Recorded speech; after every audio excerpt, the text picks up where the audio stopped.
மக்களே வணக்கம், welcome back to my channel. இன்றைக்கி என்ன வீடியோன்னு சொல்லிட்டு பார்த்தீங்கன்னா, சுவாமி கிருபானந்த வாரியார் பற்றி எனக்கு தெரிஞ்ச விஷயத்த உங்கள் கூட பகிர்ந்துக்கணும்னு சொல்லிட்டு நினைக்கிறேன்.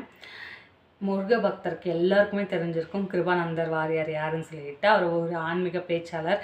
நான் அந்த ஆன்மீகத்தை இந்த உலகத்துக்கு எவ்வளவோ பரப்பியிருக்கார். முருகன் பெருமையை பேசி அவர் சொல்லியிருக்கார், அவர் முருகர் எவ்வளோ பக்தியில் முருகர் மேலே இருந்திருக்கார். அவர் சொல்லியிருக்கார் ஒரு இடத்துல, நான் முருகர் பக்தி எவ்வளோ பெருசாக அதில் நான் ஒரு சின்ன துரும்பு கூட இல்லைன்னு சொல்லிட்டு அவர் சொல்லியிருக்காரு. அப்போ நாமளாம் ஏமாத்துறோம்னு சொல்லிட்டு நினச்சி பாருங்கள்.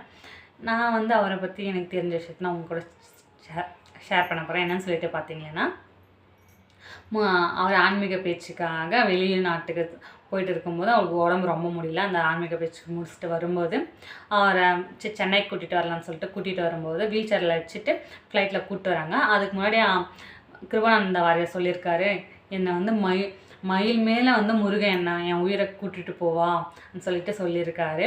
அதே மாதிரி அவருக்கு சுத்தமாக உடம்பு முடியல. அவரோட நெருக்க தொண்டர்களும் ஃப்ளைட்டில் வச்சு அவங்கள கூப்பிட்டு வராங்க. கூப்பிட்டு வரும்போது எல்லாம் சொல்கிறாங்க, பாருங்கள் திருப்பதி கோபுரம் தெரியுது, திருப்பதி கோபுரம் தெரியுதுன்னு சொல்லிட்டு சொல்லும்போது நம்ம கிருபானந்த வாரியார் என்ன தெரியுமா சொல்லியிருக்காரு, தணிகை மலையான் தெரிகிறான்னு சொல்லிட்டு உணர்ச்சி பொங்க சொல்லியிருக்காரு. அதையே மறுபடியும் சொல்லிகிட்டே இருக்காரு. அப்புறம் திருத்தணி வருது. திருத்தணி வரும்போது சாமி கண்ணை மூடிட்டாரு. பேச்சு மூச்சு எதுவுமே இல்லை.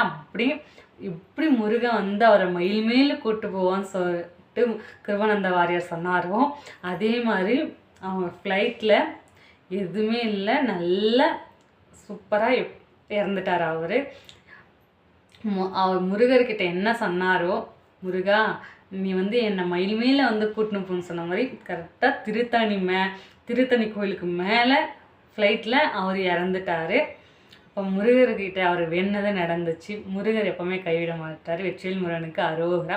இந்த வீடியோ உங்களுக்கு பிடிச்சிருந்துச்சுன்னா லைக் பண்ணுங்கள், ஷேர் பண்ணுங்கள், கமெண்ட் பண்ணுங்கள். மறக்காமல் நம்ம சேனலை சப்ஸ்கிரைப் பண்ணுங்கள். இந்த சொன்னதை பற்றி உங்களுக்கு யாருக்கெல்லாம் தெரியும் சொல்லிட்டு கமெண்ட் பண்ணுங்கள். Bye bye.